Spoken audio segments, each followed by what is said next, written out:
काफी चर्चित बना दिया। किसी को लग रहा होगा जिन्होंने चर्चित बनाया उनको लग रहा होगा हमने अच्छा किया, लेकिन आने वाले 20, 25, 50 साल बाद उनकी पीढ़ियां, उनके बच्चे पढ़ेंगे या सुनेंगे तो उनको बच्चों को शर्म आएगी कि हमारे बाप दादा ऐसे थे जो गलत रास्ते पे चल के इस कार्यक्रम को असफल करने की और समाज के रोड़ा अटकाने का काम करने का काम किया था। उनके बच्चे कहेंगे, हम नहीं कहेंगे। आज हमारा कार्यक्रम का मुख्य टाइटल जो उद्देश्य था, विश्व आदिवासी अधिकार दिवस।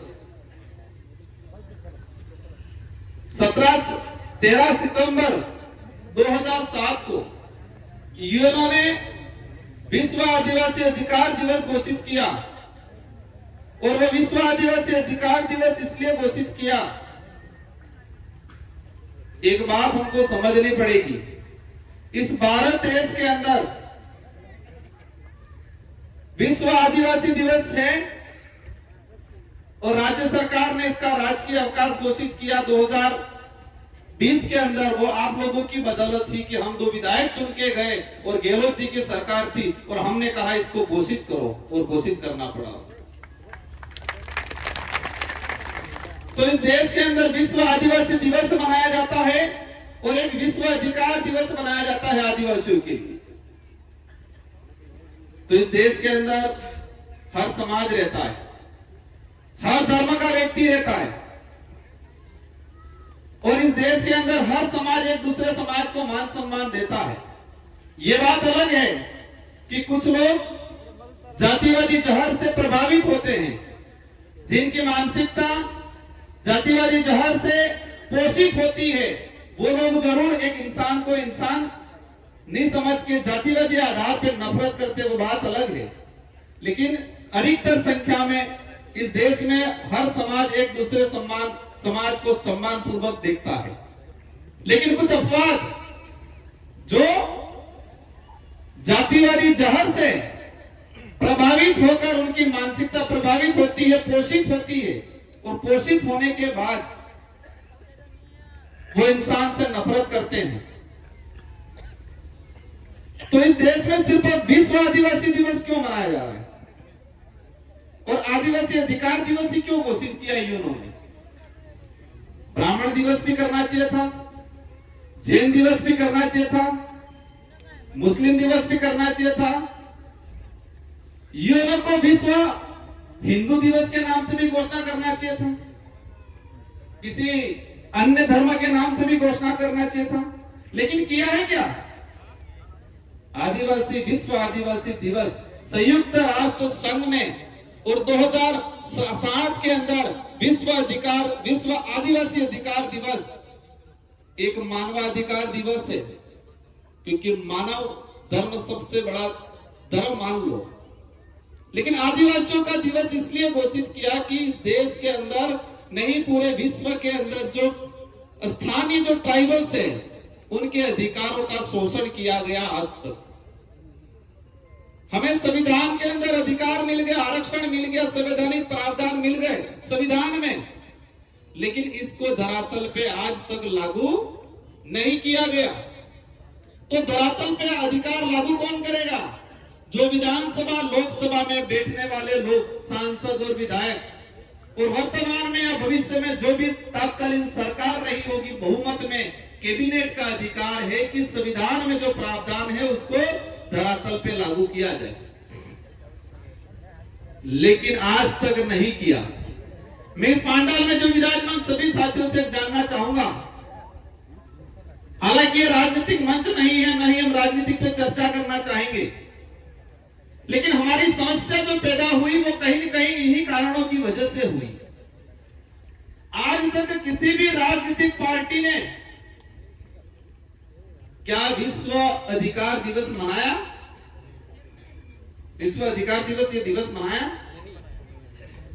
संविधान के अंदर शेड्यूल 5 का प्रावधान है, अनुच्छेद 244(1) के तहत ट्राइबल्स को राइट्स दे रखे हैं। यहाँ पर कई प्रकार के आदिवासी की जमीन गैर आदिवासी सीधा नहीं खरीद सकता है, ये संविधान में प्रावधान है।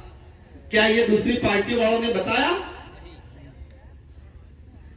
इस इलाके के अंदर रिजर्वेशन का प्रावधान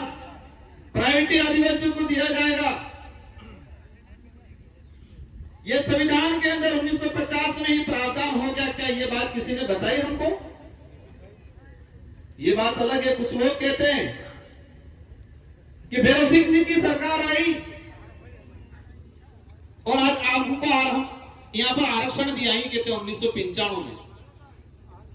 यह बात सही है कि 1995 से पहले हमारे इस इलाके के अंदर कोई भी समाज का सरपंच बन सकता था, एमएलए बन सकता था। और जब ये पैसा एक्ट के संबंध में आंदोलन चले और 1994-95 के आसपास राजस्थान के अंदर भैरव सिंह जी की सरकार थी, बीजेपी की सरकार थी, इसलिए बीजेपी वाले कभी खुश होकर ये कहते हैं कि आरक्षण हमने दिया। ये सच्चाई क्या है? सच्चाई ये है कि सुप्रीम कोर्ट के अंदर एक याचिका दायर की कि संविधान में 1995 से यह प्रावधान है कि शेड्यूल 5 और शेड्यूल 6 का जो क्षेत्र है वहां पर शासन और प्रशासन में 100% रिजर्वेशन ट्राइबल को मिलना चाहिए। इसके बावजूद भी आप शासन के अंदर मतलब शासन में सरपंच, प्रधान, जिला प्रमुख, एमएलए, एमपी ये शासन हो गया और प्रशासन मतलब अपने सरकारी नौकरी। तो संविधान में प्रावधान था और उसको लेके सामाजिक सेवी नॉर्थ ईस्ट का समाज सेवी था, उसने सुप्रीम कोर्ट में याचिका दायर की कि देश के अंदर संविधान के अनुरूप शेड्यूल 5 के प्रावधान लागू नहीं है। और सुप्रीम कोर्ट ने डंडा किया सभी सरकारों को। राजस्थान के अंदर उसमें भैरव सिंह जी की सरकार थी और कहा कि संविधान में प्रावधान है, आप लागू कहीं क्यों नहीं कर रहे हो? और उनको मजबूरन लागू करना पड़ा उस समय। इससे क्लियर ये होता है कि किसी पार्टी वाले ने आरक्षण नहीं दिया है। आरक्षण हमारे बाप दादाओं ने लड़ झगड़ के अंग्रेजों से, राजा रजवाड़ों से, मुगलों से संविधान के अंदर प्रावधान करवाया। 1875 का जो अधिनियम था उसमें यह शेड्यूल 5 का प्रावधान हुआ और 1950 के अंदर संविधान के अंदर एज इट इज इसको लिया गया। हमारा विषय यह था आज, हमारा विषय यह था कि हमारे लोगों को हमारे राइट्स बताए। अभी पूर्व वक्ताओं ने बताया, क्या बोला? पुलिस प्रशासन परेशान करता है, राजस्व वाले परेशान करता है। हम सभी को दोष नहीं दे सकते। हो सकता है कुछ % जो गलत मानसिकता से या गलत विचारधारा से प्रभावित लोग होते हैं अधिकारी, वो जरूर हमारा शोषण करते होंगे, हर कोई नहीं करता है। तो उसको लेके भी कहना चाहूंगा, हमारा राइट से अधिकार ये है पैसा एक्ट। पैसा एक्ट में यह स्पष्ट कर रखा है कि 2 साल तक की सजा वाला कोई भी मामला संबंधित थानेदार सीधा थाने में मुकदमा दर्ज नहीं कर रहे। ये पैसा एक्ट में प्रावधान कर रखा है। 2 साल की कम सजा वाला छोटा मोटा मामला अगर कोई भी आदमी सीधा थाने में जाए तो संबंधित जो जांच अधिकारी है वो पैसा एक्ट की जो हमारी ग्राम सभा है उस ग्राम सभा को भेजेगा। ग्राम सभा पहली प्रायोरिटी देगी कि आपसी समझौता हो। ये कानून में लिखा हुआ है, पैसा एक्ट में लिखा हुआ है। ये बात कोई नेता बता रहे हैं, दूसरी पार्टी वाले बताते हैं। अब इस बात को करने के लिए हम आए थे यहाँ, संविधान की 5वीं अनुसूची के प्रावधान को बात करने आए थे। सुप्रीम कोर्ट के कई जजमेंट आए हैं, उस जजमेंट में कहा है कि आदिवासी हजारों साल से इस पे शोषण हुआ है, तो आजाद भारत के अंदर संविधान में जो प्रावधान है आदिवासियों को मिलना चाहिए। ये सुप्रीम कोर्ट और हाई कोर्ट के कई जजमेंटों में कहा है। हम ये बात करने आए थे, लेकिन बात को इस मुद्दे को भटकाने के उद्देश्य से ये पहली बार नहीं हो रहा है और हमें भी पता था ये चीजें आएगी, हमारे अड़चन, हमारा विरोध भी होगा, हमें गालियां भी देंगे, हमारे साथ धक्का मुक्की करने भी आएंगे भविष्य में, क्योंकि कुछ लोगों को मानसिक रूप से गुलाम बना रखा है। क्या कर रखा है? मानसिक रूप से गुलाम। हम अधिकार की बात करने आए, उन्होंने धर्म की बात को लाके रख दिया। लायक नहीं लाए यहां। क्या कहा? राजकुमार का विरोध करेंगे। राजकुमार 2 बार विधायक रहा, 84 की जनता ने मुझे बनाया और तीसरी बार आप सब ने रात दिन मेहनत करके मुझे सांसद बनाया। 2 बार विधायक रहते हुए विधानसभा में मैंने ये बात बोली है ऐतिहासिक आधार पे ये स्पष्ट है कि आदिवासी समुदाय की परंपरा, धार्मिक व्यवस्था किसी भी धर्म से मेल नहीं खाती।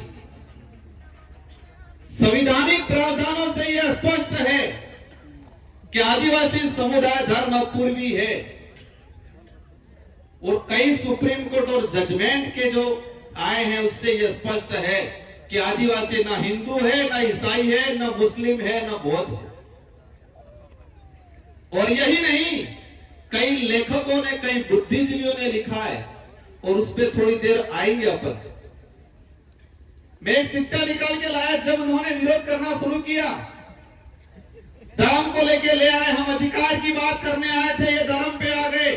धर्म हमारा विषय नहीं है, नहीं हम धर्म पे जाना चाहेंगे, लेकिन ये बात जरूर कहेंगे कि हम गोविंद गुरु महाराज, मामजी महाराज, मामा बालेश्वर, उनको मानेंगे, किराएदारों वालों को नहीं मानेंगे।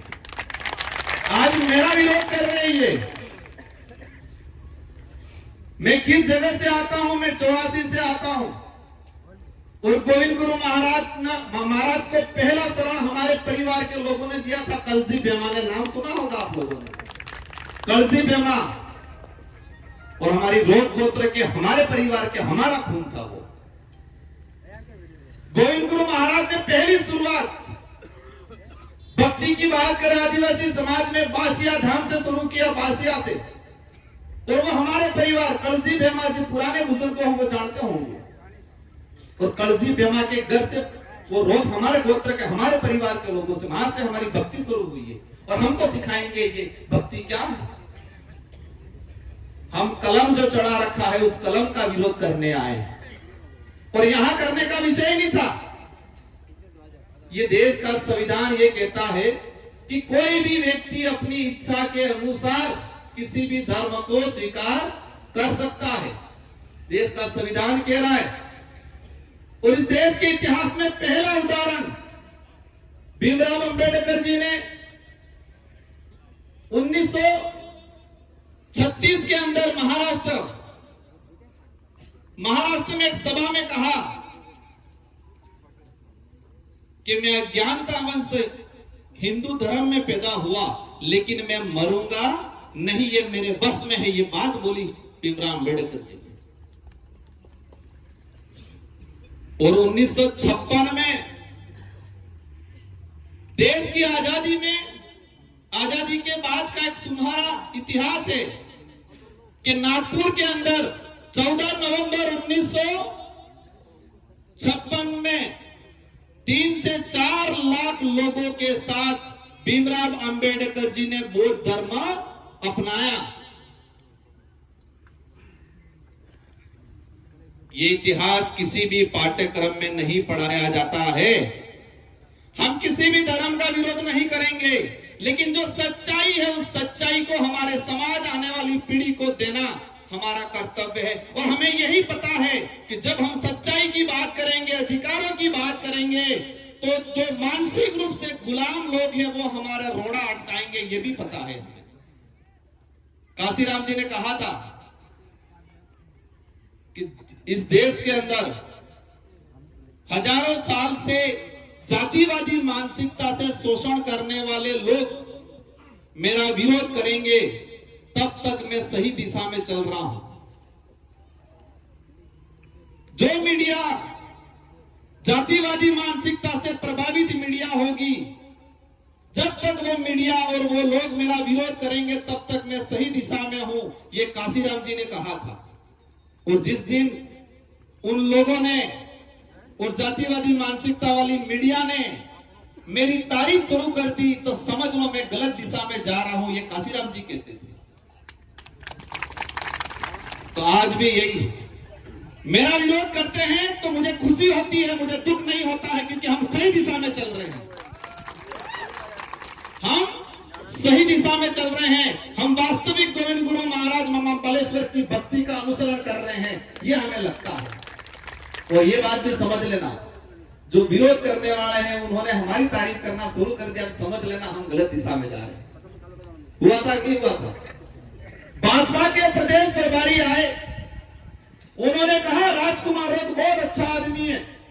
कहा कि कहा राजकुमार रोध बहुत अच्छा आदमी है, युवा है। उन्होंने सच्चाई कहा, यह कहा कि जो आज तक नहीं इस आदिवासी इलाके के अधिकारों की बात नहीं की, वो बीएपी पार्टी और राजकुमार रोध कर रहा है। ये भाजपा के प्रदेश प्रभारी जी ने कहा। मेरे को लगा मैं कहीं गलत दिशा में तो नहीं जा रहा हूं, ये समझ लेना। मैंने कहा हो सकता है हम गलत दिशा में जा रहे हो, वो तारीफ तो नहीं करोगे। वो गुप्त बात है, उस बात को नहीं बताऊंगा। और हमने कह दिया हम सही रास्ते चलेंगे, और वापस जाते वक्त बोल के राजकुमार बहुत खराब है। तब मेरे को तसल्ली हुई। उन्होंने तारीफ की तो मुझे तकलीफ हुई। उन्होंने वापस जाते वक्त कहा राजकुमार खराब है, तो मुझे अच्छा लगा क्योंकि हम सही दिशा में जा रहे हैं। ये बात ध्यान रखना। ये लड़ाई नेता बनने की नहीं है, ये लड़ाई सिर्फ नाम कमाने की नहीं है। ये लड़ाई वास्तविकता को आगे ले जाने की, हमारे अधिकारों को लड़ने की, संविधान को धरातल पर लाने की आपा वाली पीढ़ी ने सुनहरा अवसर आलवानी लड़ाई है। गोविंद गुरु महाराज कही के था उसने निस करो, निस ने ओस करो। ये हमारी भक्ति है। मैं कई उदाहरण लेके आया हूं, समय काफी हो गया है।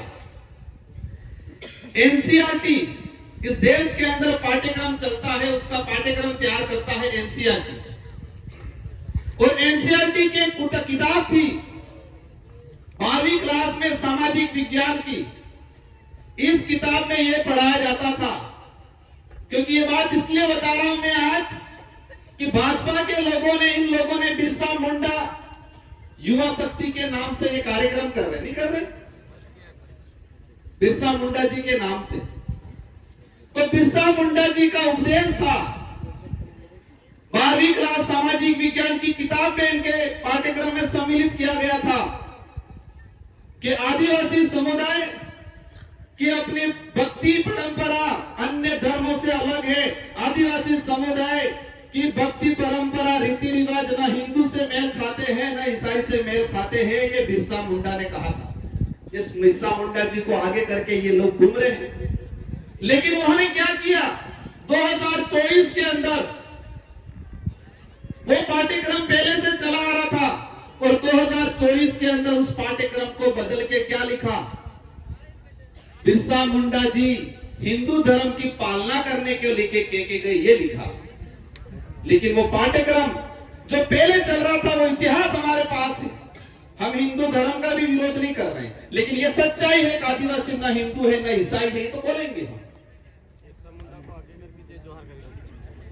बिरसा मुंडा जी को आगे किया, और बिरसा मुंडा जल जंगल जमीन को लिए लड़ते थे, और बिरसा मुंडा जी को आगे करके ये लोग हमारी जल जंगल जमीन हड़पने का काम कर रहे हैं।